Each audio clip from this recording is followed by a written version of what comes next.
محترم مسلمانانو، نن هغه مبارکه ورځ ده، د شوقدر 15مه ورځ ده، کومې چې موږ ډېر زیات فضیلتونه تاسو ته بیان کړي. الحمدلله تاسو ډېر وظایف هم وکړو، موږ هم الحمدلله بیګا تاسو ته ډېرې دعاګانې کړي. چا چې هم موږ ته دعاګانې ویلي، ټولو ته انشاءالله د الله تعالی د رضا دپاره دعاګانې کړي، الله تعالی به یې قبلوي. ښه، تاسو چې کومې دعاګانې وغوښتي ما کمې کړي دي، تاسو ځان لپاره کمې کړي، په دې کې شک ونه کوئ. ګوره دا به انشاءالله ضرور الله تعالی قبلوي. او نن ورځ هم ډېره بهترینه ده، بیګانۍ شپه و، نننۍ ورځ محترمه بیګانۍ شپه خو زموږ د لاسو نه ووتله. کوسم پکې کړي خو خپل ځان لپاره ګټه ده، او کوسم نه دي کړي نو نن ورځ هم راسره دا چانس دی، ګولډن چانس دی. دا ورځ په کال کې یو پیره راځي، دا موقع د ډېرو خلکو به روژه هم وي محترمو. نو نن پکې د درېیمې کلمې دا وظیفه وکئ. درېیمه کلمه تاسو له به درځي انشاءالله، سبحان الله والحمد لله ولا اله الا الله والله اکبر. دغه درېیمه کلمه ده، سبحان الله والحمد لله ولا اله الا الله والله اکبر ولا حول ولا قوة الا بالله العلي العظیم. دا درېیمه کلمه ده. که چاله نه ورځي په دې موبایلو کې هم سرچ کولی شئ، په کتابونو کې هم میلاویږي. دا درېیمه کلمه د الله جل شانه هم ډېره زیاته خوښه ده. نو زه وایم چې دا وظیفه تاسو په دې مبارکه ورځ باندې نن وکئ انشاءالله، ځکه چې نن ورځ ډېره بهترینه د فیدو د خوشحالو ورځ ده. او الله تعالی الحمدلله بیګا لومبني اسمان ته د خپل لوی شان موافق راکوز شوی و، او د سحر د مانځه بانګونو سره الله جل شانه واپس خپل استوا ته رسېدلی. یعنی الله تعالی په هر ځای کې حاضر او ناظر دی. دا زموږ د مسلمانانو عقیده ده. موږ به دا نه وایو چې څنګه راغلی او څنګه تللی دی، والله څنګه دی او څه وي. محترمو دا زموږ ستا د ذهن او د دماغو نه بالاتر خبرې دي، په دې کې به سوچ او فکر نه کوو، بلکې د الله تعالی په نشانو کې، د الله تعالی په مخلوقاتو کې به فکر او سوچ کوو. نو لحاظه نن چې کومه وظیفه ده زمونږ، هغه د درېیمې کلمې ده، او نن ورځ چې کومه ده هغه 15 شعبان دی، یعنی 15 شوقدر ورځ د مبارکه. دا ورځ به محترم مسلمانانو د ماښام د اذانونو پورې دا ورځ وي، د دې نه پس به دا ورځ ختم شي، د دې ورځ د فضیلت په دا به ختم شي. نو لحاظه تاسو ته دا پکار ده چې په دې ورځ کې هم ګناهونه نه ځان وساتئ او دا وظیفه پکې وکئ. السلام علیکم ورحمت الله وبرکاته. ډېرو معزز محترم قابل قدر مسلمانانو، رونو خویندو، هغه مسافر کم چې بهر هیوادونو کې، بهر کنټرو کې زندگی تیروي، مسافر دي، زما خویندې رونه دي، الله تعالی دې ستاسو دا وظیفې قبولې کړي، الله تعالی دې ستاسو دا ستړې قبولې کړي په خپل لوی دربار کې. الله تعالی مو په هغه څه خوشحاله کړه په څه چې خوشحالېږئ. الله تعالی مو د هغې پرشانونو مصیبتونو تکلیفونو نه وساته په څه چې تاسو خفه کېږئ. محترمو دا دعاګانې بیګا هم ما تاسو ته کړي الحمدلله، بغیر چا راته ویلي دي هغوی ته مې کړي ده، چا راته نه دي ویلي هغوی ته مې کړي دي.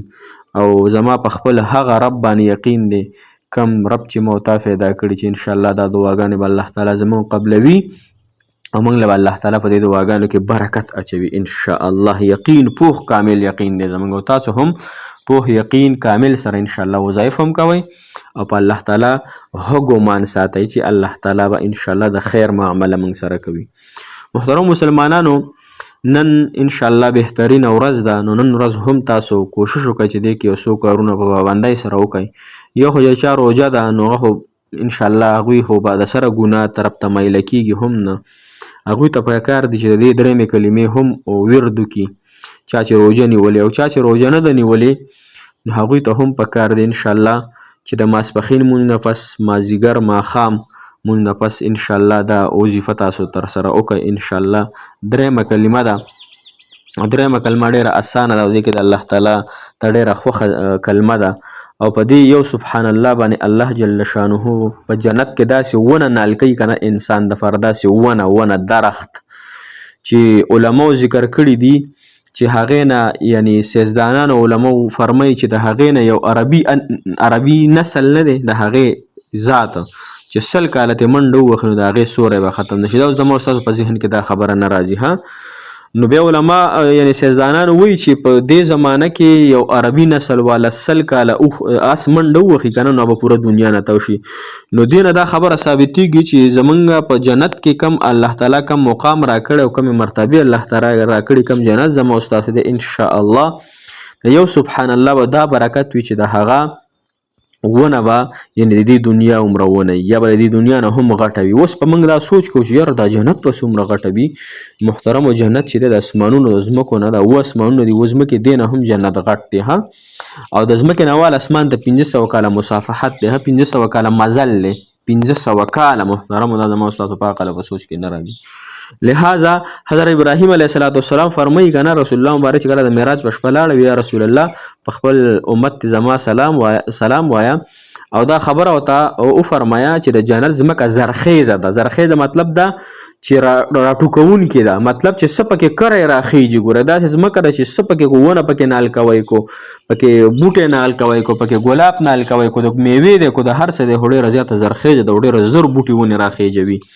او د هغې بوټي څه شی دي؟ سبحان الله والحمد لله ولا اله الا الله والله اکبر ولا حول ولا قوة الا بالله العلي العظیم. دا کلمې دي ها. په دې یو کلمه باندې الله تعالی په جنت کې یو باغ کې یعنی یو ونه راخیږوي. صحیح شوه. بله محترمه ګوره د چا په کور کې چې ونې بوټي څومره خوشحالي، چمنې د چا په کور کې، د چا په کور کې بیا چې څوک د مالټو باغ ته لاړ شي، د فلای باغ ته لاړ شي، د مالټو لاړ شي، د لوکاټو د الوچو باغ ته لاړ شي، نو دی وایي چې کمه الوچه وخورم، دی وایي چې کمه مڼه ځان له روشو کوم.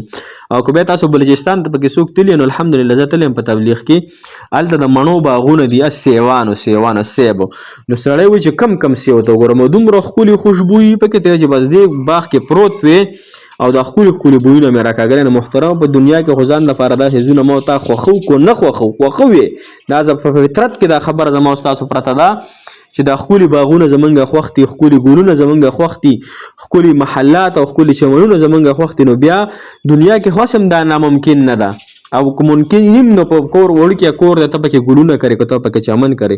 نو محترمه کوم چې زما او ستاسو ابدي زندګي ده، د خوشحالو نه ډکه زندګي ده، هغه د آخرت زندګي ده.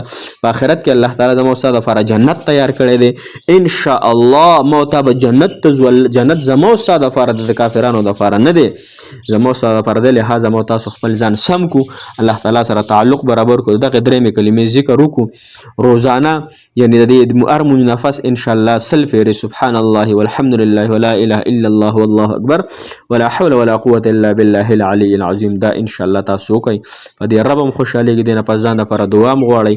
الله تعالی دې ستاسو دا وظیفې د تهجد منځونه دا ټول نیک اعمال په خپل دربار کې قبول او مقبول وګرځوي. جزاک الله.